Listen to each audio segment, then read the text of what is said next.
ఇప్పుడు మనందరి యొక్క సంకల్పం, మన యొక్క దీక్ష, అందరి సంకల్పాలు ఒకటైతే ఇదే ఒక మహాయజ్ఞము. మనందరి సంకల్పాల ఈ ప్రకంపనలు కాకినాడ పరిసర ప్రాంతాల వరకు కూడా చేరాలి. ఈ వైబ్రేషన్స్ అందరికీ కూడా అందాలి. అందరూ కూడా ధ్యానం యొక్క మహత్వాన్ని తెలుసుకుని వారి జీవితంలో సత్యమైన శాంతిని, శక్తిని, సంతోషాన్ని పొందాలని మనం ఈ కార్యక్రమం చేస్తున్నాము.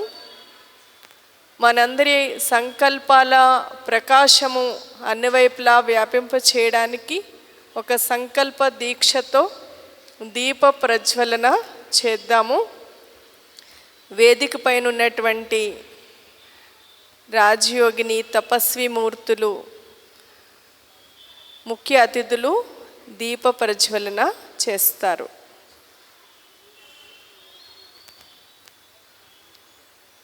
మీరా అక్కయ్య, శ్రీదేవి అక్కయ్య దీప ప్రజ్వలనకు స్టేజ్ పైకి రావాల్సిందిగా ఆహ్వానిస్తున్నాం. అపోలో సిఇఓ గారు అంజిబాబు గారిని దీప ప్రజ్వలన కోసం వేదిక మీదకి రావాల్సిందిగా ఆహ్వానిస్తున్నాము. సుధక్కయ్య వేదిక పైకి రావాల్సిందిగా ఆహ్వానిస్తున్నాము.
दीपं ब्रह्मरूपस्त्वं ज्योतिषां प्रभुरव्यम्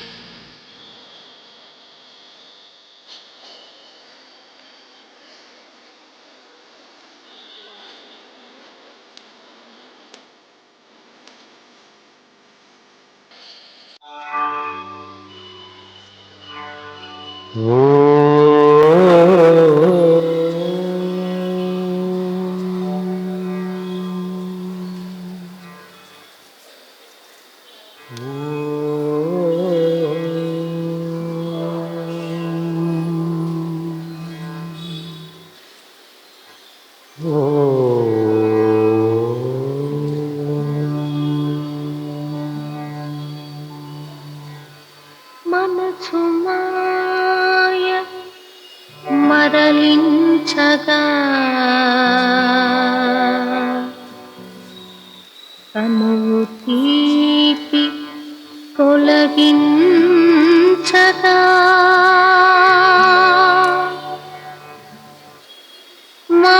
మార్గమొక్కటి యోగ సాధనం అందుకోండి ఈ సందేశం.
చాలా అద్భుతంగా యోగాన్ని నృత్య రూపంలో మనకి అనుభూతి చేయించారు. ఈ కుమారీలందరికీ మరొకసారి కరతాళ ధ్వనులతో ఆశీర్వదిద్దాము. ఇప్పుడు మనందరం ఎదురు చూస్తున్నటువంటి ధ్యాన సమయము ఆసన్నమైంది. ఎన్నో రకాల మెడిటేషన్లు ఉండగా రాజయోగా మెడిటేషనే ఎందుకు అని దీని విశిష్టతను మనకి తెలియజేయడానికి హైదరాబాద్ నుంచి ఈనాటి ప్రోగ్రాం యొక్క చీఫ్ స్పీకర్ రాధికా బెహన్జీ విచ్చేశారు. వారికి మరొకసారి మనందరం కరతాళ ధ్వనులతో స్వాగతిద్దాము. ఇప్పుడు రాధికా బెహన్జీ ద్వారా మనం ఈనాటి ఈ రోజు యొక్క విశిష్టతను మరియు మెడిటేషన్ మనందరము కలిసి చేసేందుకు వారిని మార్గదర్శకం చేయవలసిందిగా కోరుతూ వారి పరిచయము. బ్రహ్మకుమారి రాధికా బెహన్ 3 దశాబ్దాలుగా బ్రహ్మకుమారి సేవా సంస్థలో సమర్పిత రూపంలో సేవలు అందిస్తున్నారు. ఆమె ఒక Rajayoga teacher, masters in psychology చేశారు. వారే స్వయంగా డిజైన్ చేసినటువంటి కోర్సెస్ కాన్ఫ్లిక్ట్ రెజల్యూషన్ అంటే సంఘర్షణల్లో spiritual intelligence, lifestyle management, ఇలా అనేక కోర్సెస్ని డిజైన్ చేశారు. అంటే మనకుండే డైలీ ప్రాబ్లమ్స్, ప్రాక్టికల్ ప్రాబ్లమ్స్కి స్పిరిచువల్ సొల్యూషన్స్ ఆధ్యాత్మిక జ్ఞానంతో రాజయోగా మెడిటేషన్తో మనం ఎలా పరిష్కరించుకోగలము అని తెలియజేస్తూ ఆ పుస్తకాలను ఆమె స్వయంగా రచించి ప్రచురించారు. అలాగే ఆమె భారతదేశమే కాకుండా దేశ విదేశాల్లో అనేక సేవలను అందించారు. వారు ముఖ్యంగా భారతదేశంలో అందించినటువంటి సేవా సంస్థలు Apollo hospitals, Bharat petroleum, HPCL, L&T, Reliance, military headquarters of war and Indian navy, Hero moto corporation, Maruti Suzuki, Zee news, confederation of Indian industries, ఇట్లా ఎన్నో సంస్థల్లో ప్రముఖులకు, ముఖ్యమైనటువంటి బిజినెస్ ఇండస్ట్రియలిస్ట్కి అందరికీ కూడా ఆమె మార్గదర్శకం ఇవ్వడంతో పాటు వారికి ఉన్న స్ట్రెస్ని తగ్గించడానికి పరమాత్మ వారిని నిమిత్తం చేశారు. కావున ఇప్పుడు వారి యొక్క గైడెన్స్ తోటి మనం ఈ గంట సమయం పూర్తి ఏకాగ్రతతో రాజయోగ మహత్వాన్ని మరియు రాజయోగ అనుభూతిని, మెడిటేషన్ అనుభూతిని చేసుకుందాము. బ్రహ్మకుమారి రాధికా దీది. ఆత్మకి శక్తి, ఇప్పుడు శరీరానికి శక్తి కావాలి అంటే ఈ ఎక్సర్సైజెస్ ఉంటాయి, మంచి ఆహారం అని చెప్తారు, ఎన్నో రకరకాల విధాలు ఉన్నాయి. ఇప్పుడు కార్లో పెట్రోల్ అయిపోయిందంటే దానికి కూడా ఎక్కడికన్నా వెళ్ళి దాన్ని నింపుకోవడానికి పెట్రోల్ బంక్స్ ఉన్నాయి. మరి ఆత్మకి శక్తి, ఒరిజినల్ క్వాలిటీస్ ఉన్నా ఆ శక్తి పోతున్నప్పుడు ఎక్కడి నుంచి తీసుకోవాలి శక్తి? ఏ మనిషి ఇవ్వలేరు. అందరు కూడా కొద్దిగా శక్తి కాస్తనే ఉంది, ఎంతో కొంత ఉంది. దానికి ఏమైనా మందులు ఉన్నాయా? మనసుకు కూడా మందులు లేవు కదా. మనకు రోజు 85,000 ఆలోచనలు ఉంటాయి. అన్నీ మంచి ఆలోచనలు ఉండవు. ఎంత వ్యర్థమైన ఆలోచనలు, ఎంత నెగిటివ్ ఉంటాయో అంత శక్తి పోతూనే ఉంది. అంటే ఎవరున్నారు మనకు శక్తి ఇచ్చేవాళ్ళు? మనకు ఆత్మకు శక్తి ఇచ్చేవాళ్ళు ఎవరు ఉండాలంటే వాళ్ళలో ఇంత అపారమైన శక్తి ఉండాలి. అంటే అది ఎప్పుడూ ఎంటీ కాకూడదు. అండ్ మనం ఏమి ఇవ్వకూడదు, మన నుంచి వాళ్ళు ఏమి ఆశించకూడదు. అట్లాంటి వాళ్ళు ఒక భగవంతుడే. భగవంతుడు మన నుంచి ఏమీ ఆశించరు. ఆయన అన్ని గుణాలలో, శక్తులలో ఆయన ఒక సముద్రం లాంటివారు, ఓషన్ లాంటివాడు. ఎంత తీసుకున్నా అది ఎప్పుడు ఎంటీ కాదు. తో భగవంతుడు ఎవరు అనగానే నేను అన్నాను అనుకోండి, భగవంతుడు ఎవరండి అంటే పరమాత్మన ఇక్కడే కాకినాడలో ఉంటారండి అంటే మీరంటే ఏం సిస్టర్ ఏం మాట్లాడుతున్నారు మీరు అంటారు. సరే కాకినాడ కాదు హైదరాబాద్లో ఉన్నారంటే నో. అసలు భగవంతుడు అనగానే మనం మీద చూస్తాం. హిందీలో అంటారు ఊపర్ వాలే జానే, అంటే మీదున్నవారు తెలుసని. మీదున్నవా, ఎక్కడున్నవయ్యా, అక్కడ ఏం చేస్తున్నావయ్యా, కిందకి రా అని అంటారు. అంటే ఇక్కడ లేనట్టేగా, ఇక్కడెక్కడా లేరు, మీద ఉన్నారు. తో మీద ఉన్నారు అంటే శరీరం అయితే ఉండదు కదా, శరీరంతో మీదైతే ఉండరు. అయితే ఆయన కూడా ఇప్పుడు మన అంటాను, ఇప్పుడు నాకు 2 కాళ్ళు 2 చేతులు ఉన్నాయి. ఈ శరీరానికి జన్మ ఇచ్చిన తల్లి తండ్రికి కూడా 2 కాళ్ళు 2 చేతులే ఉంటాయి కదండి. మీరు అంటారా, అయ్యో సిస్టర్ మీ తల్లి అంటే ఒక 4 చేతులైతే ఉండాలా అంటారా? కాదు, 2 చేతులు 2 కాళ్ళే. తో ఆత్మ యొక్క రూపం అనేది నక్షత్ర స్వరూపం అని ఇప్పుడే చెప్పాను కదా. మరి ఆత్మ యొక్క తండ్రి యొక్క రూపం ఏముంటుంది? ఆయన కూడా నక్షత్ర స్వరూపమే. అపారమైన శక్తులు, అపారమైన గుణాల్లో సింధు ఆయన. అందుకే ఆయన అందరి ఆత్మల యొక్క తండ్రి. అంటే ఏ ధర్మం ఉండొచ్చు, ఏ దేశం ఉండొచ్చు, ఎక్కడన్నా ఉండొచ్చు, అందరి ఆత్మలకు ఆయన తండ్రి. ఆయన అక్కడ పరంధామంలో, అంటే ఒక బంగారు ఎరుపు వంటి శాంతి యొక్క లోకంలో ఉంటారు. అందుకే ఆయనని గుర్తు చేసుకోవడం, అంటే భగవంతుడు అంటే మనం ఏం చెయ్యాలి అంటే రిమెంబర్ హిమ్ అంటారు. అంటే గుర్తు చేసుకోవాలి, స్మృతిలో తీసుకురావాలి, ఆయన ఉన్నారు నాకు అని. అప్పుడు గుండంత ధైర్యం వచ్చేస్తుంది. మన సెంటర్కి ఒక ఆయన చాలా ఏళ్ళ నుంచి వస్తూ ఉన్నారు. వాళ్ళ పాపని జైపూర్లో ఇచ్చారు. అక్కడ ఆ పాపకి కొద్ది కష్టాలు వచ్చాయి, హాస్పిటల్లో అడ్మిట్ అయింది.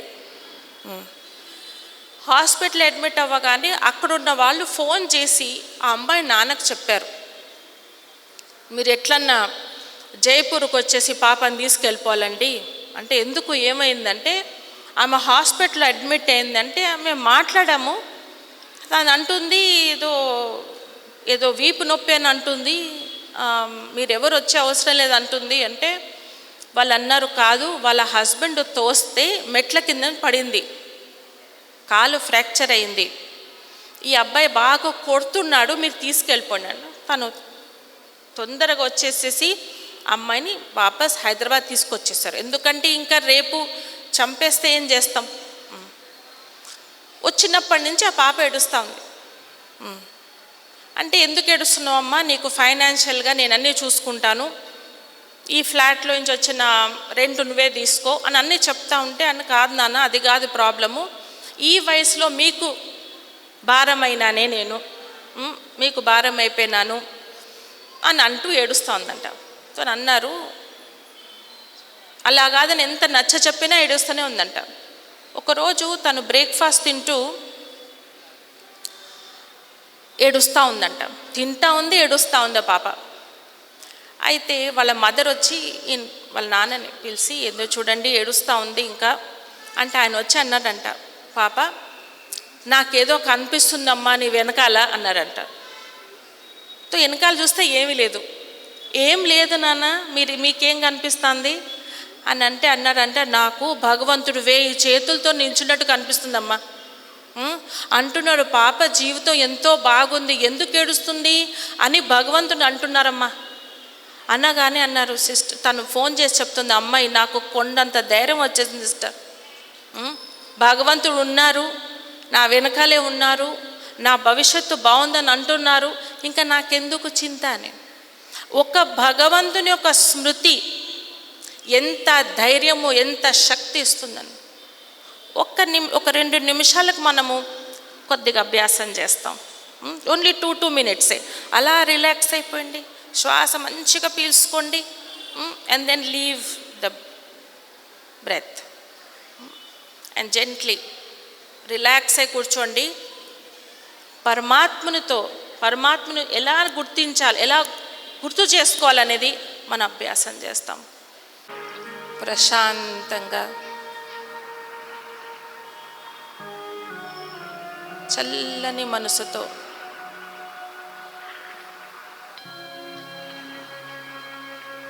మరొకసారి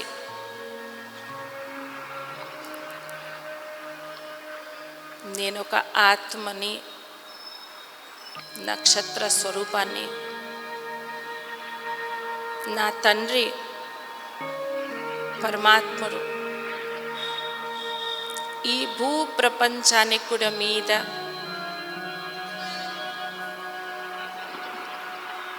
ఆకాశం మీద కూడా మీద సూర్య చంద్ర తారా మండలం నుంచి కూడా మీద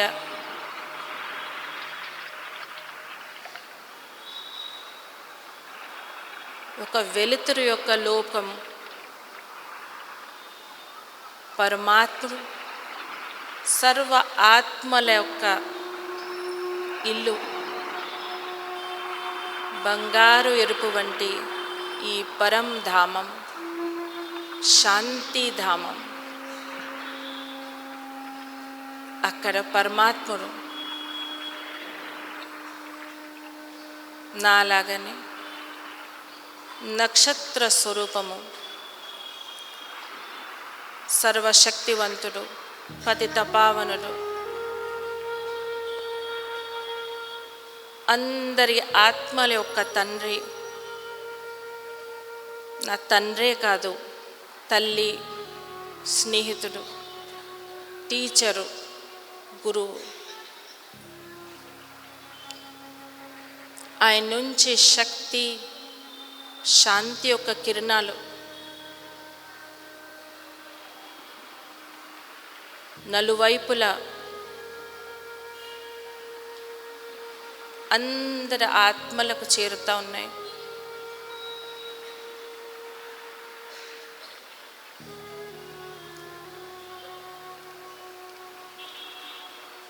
నన్ను నేను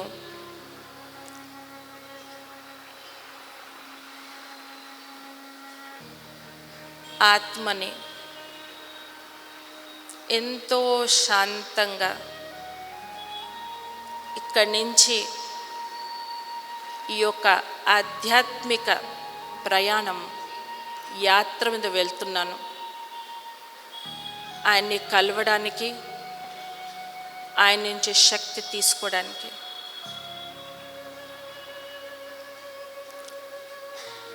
ఈ హాల్ నుంచి మీదుగా ఆకాశం వైపు ఎంతో స్వేచ్ఛను అనుభవిస్తూ, స్వతంత్రాన్ని అనుభవిస్తూ, ఎగురుతూ ఆ ఆకాశం వైపు వెళ్తున్నాను. కింద అన్నీ చిన్నగా కనిపిస్తూ ఉన్నాయి. చెట్లు, ఇల్లు, రోడ్లు.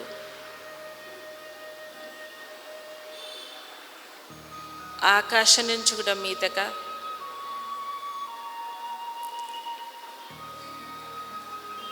సూర్య, చంద్ర, తారామండలి నుంచి కూడా మీదగా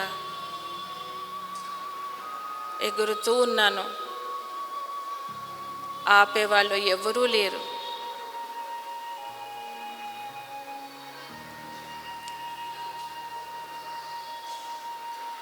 పరంధామము చేరుకొని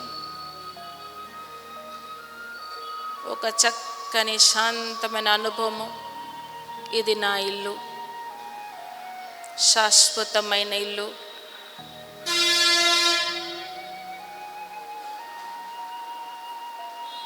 నా ముందరే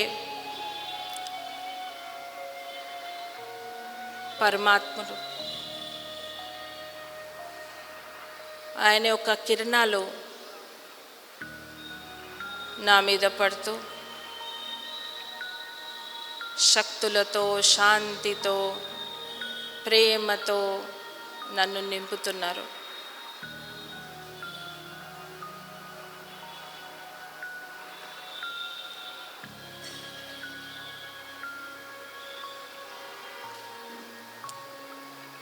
ఎంతో శాంతిని అనుభవం చేస్తూ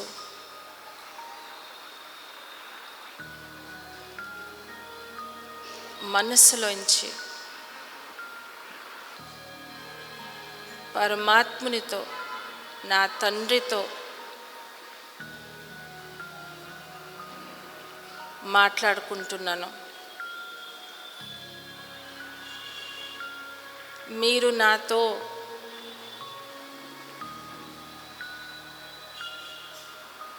పాటు ఉన్నప్పుడు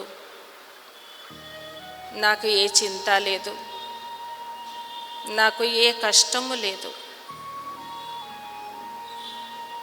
మీ దివ్య శక్తితో నా భవిష్యత్తు తయారు చేయండి. నన్ను ఏ విధంగా వాడుకోవాలనుకుంటే మంచి కార్యంలో వాడండి. నా పరివారము, నేను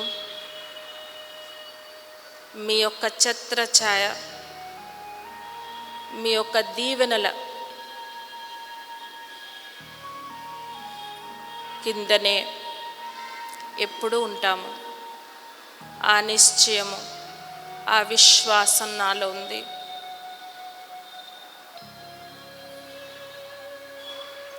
ఈ కష్టాలు,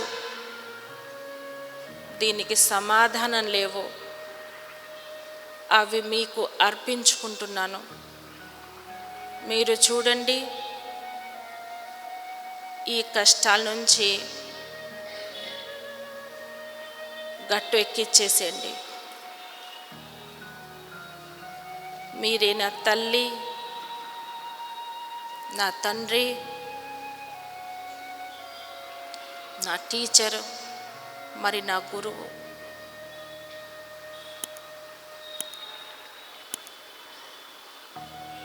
నా చింతలన్నీ కూడా మీకు అర్పించుకుంటున్నాను.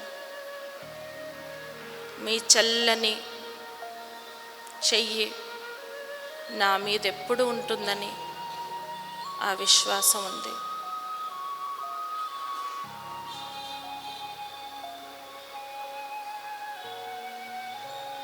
పరమాత్ముని సాన్నిధ్యంలో వచ్చిన శక్తులని నింపుకొని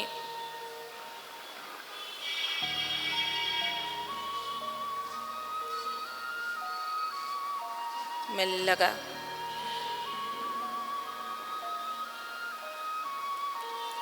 ఈ భూప్రపంచానికి వచ్చేస్తున్నాను.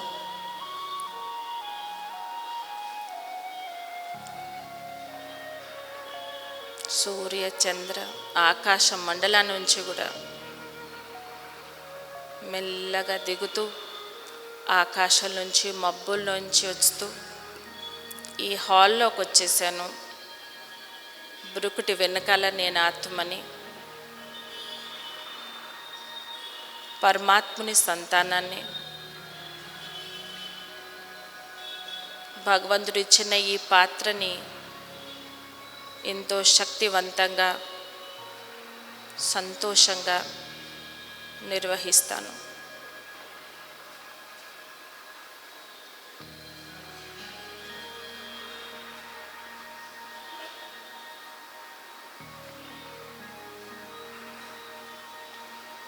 ఓం శాంతి.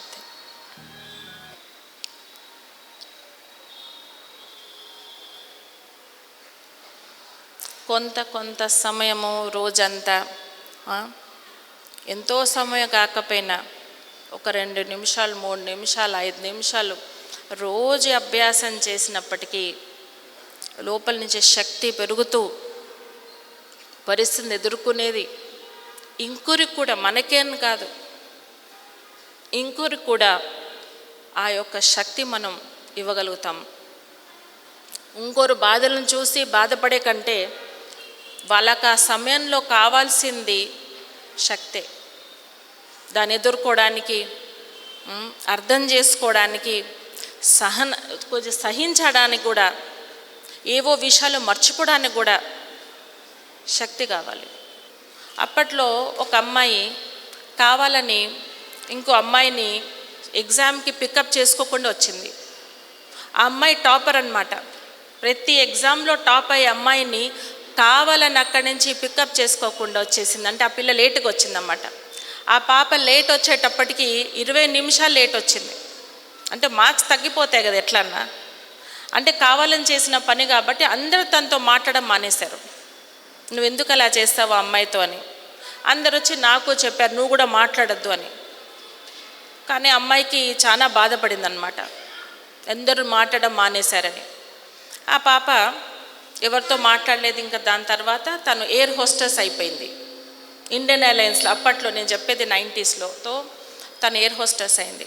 మాట్లాడినా కూడా అందరూ కలిసేసి ఆమె గురించి చెడ్డగా మాట్లాడడం, ఆమె ఇట్లా ఆమె అట్లా అంటారు. అందరూ తనకి వ్యతిరేకం అయిపోయారు. మేము మాట్లాడేది అదే. ఆమెని నేను మనసులో పెట్టుకొని రోజు గుడ్ విషెస్ అంటే శుభావన ఇవ్వడం స్టార్ట్ చేశాను.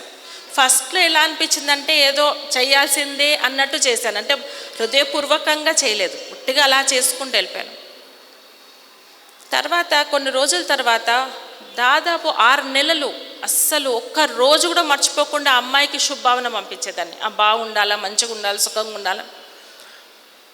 6 నెలల తర్వాత అనిపించింది అసలు తన గురించి చెడ్డగా మాట్లాడకూడదు అని నా మనసుకి వచ్చింది.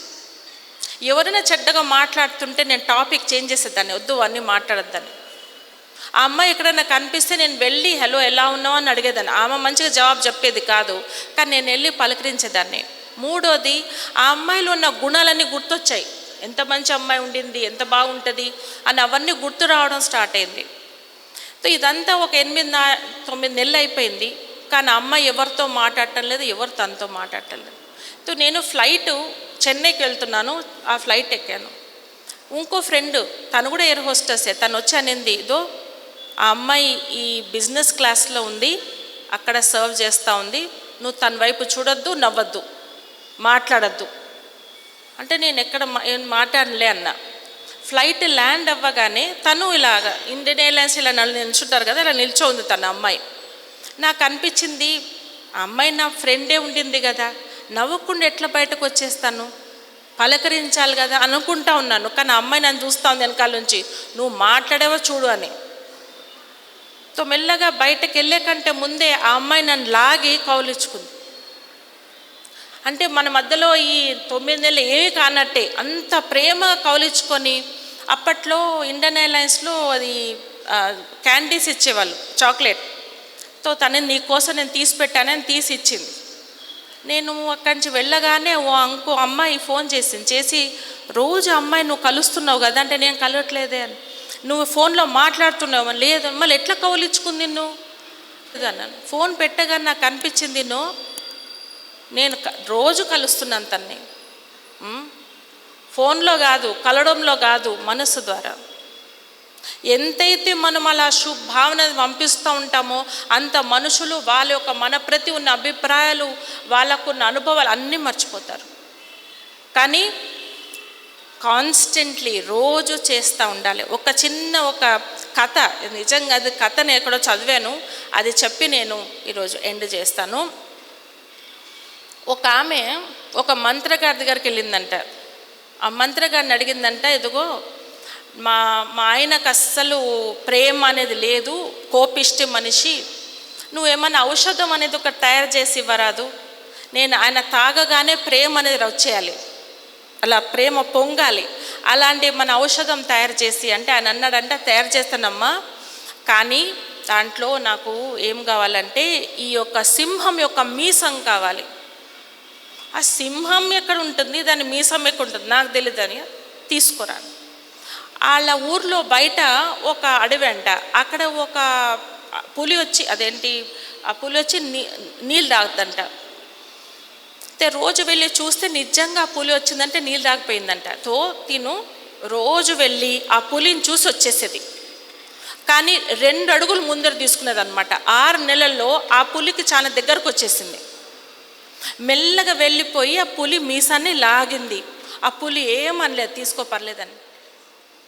ఆ మీసం తీసుకొచ్చి మంత్రగాడికి ఇచ్చి, సరే ఇప్పుడన్నా ఔషధం తయారు చేసి ఇచ్చేసండి మా వారికి అని. ఆయన చూసి, అయ్యో ఇది పులిదేనే, పులి యొక్క ఇది మీసమేనే అంటే, అవునండి నేను 6 నెలలు కష్టపడి తీసుకొచ్చాను అంటే, అది గాలికి వదిలిపెట్టేశాడంట. ఓ లబో దిబ్బో అని ఏడవడం స్టార్ట్ చేసింది, ఎంత కష్టపడి తీసుకొస్తే మీరు అలా వదిలిపెట్టేశారే అని. తాను అన్నాడంట, అమ్మా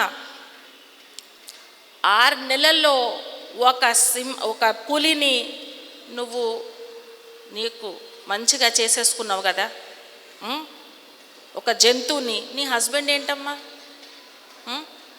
6 నెలలు ఏం చేయాలి, 2 అడుగులు రోజు, 2 అడుగులు రోజు, 2 అడుగులు రోజు. మెడిటేషన్ అనేది గంటలు గంటలు హిమాలయం మీద చేసేది కాదు. రోజిట్లో 2 నిమిషాలు 2 నిమిషాలు 2 అడుగులు తీసుకుంటా ఉంటే సులభం అయిపోతూ ఉంటుంది, ఈజీ అయిపోతూ ఉంటుంది. రోజు 5 నిమిషాలన్నా ఎలాగన్నా మీరు తీసుకోవాలి. మీకు మీరు ప్రమాణం అనేది మీరు చేసుకోవాలి. ఓకే, ఓం శాంతి.